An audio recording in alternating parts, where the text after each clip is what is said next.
Hey guys! So, kaya po maingay kasi may panda nagalahatan TV.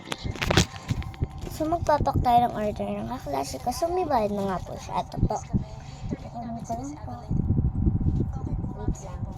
Seryoso ka ba talaga, Jelita? Para sa mga mahihirap, isang santo yung tao yan.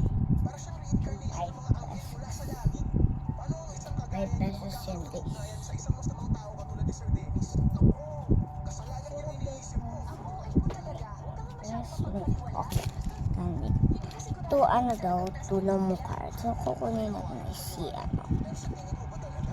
Kukunin ko lang, guys. Si Joanna. Ito. Saan pa ba? Ito si Mika.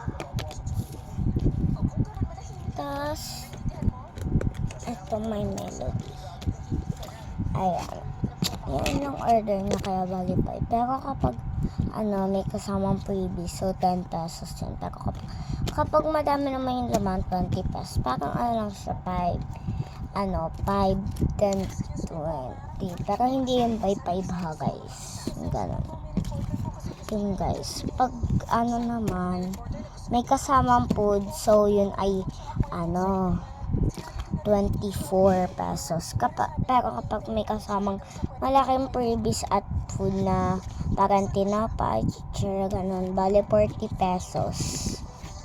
Ay, 30 pesos siya. Ayan. So, ipapak na po natin, guys. Parang gusto ko nang ipak. Ipak na natin. Kukunin ko lang ilalagyan, guys. Andito, nakatago kasi yung mga lagayan. Dito lang kaya. Ayan, dito na lang. Kasi naman ata to kasi maunti nga lang ng maunti naman to. So, kasya ata. Ano to, guys? Kapag nasa may lang to hindi pala kasi dun sa may coloring book na Mickey Mouse, mga ganun. May makikita kang ganito na gugupitin mo tapos gagawin mo ganito. So, guys, hanap pa tayo ng iba kasi po hindi po kasi kailangan medyo marami ako dito nilagyan.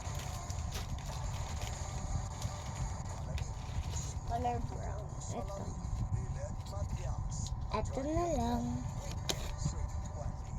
Brown naman siya. Ako na lang magbabalot, guys. So, may sticker pa pala siya. So, guys, di ko na muna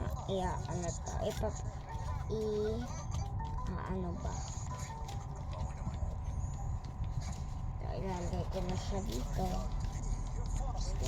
Hindi ko na ipapakita na sinasaka ko, guys. So, bye-bye!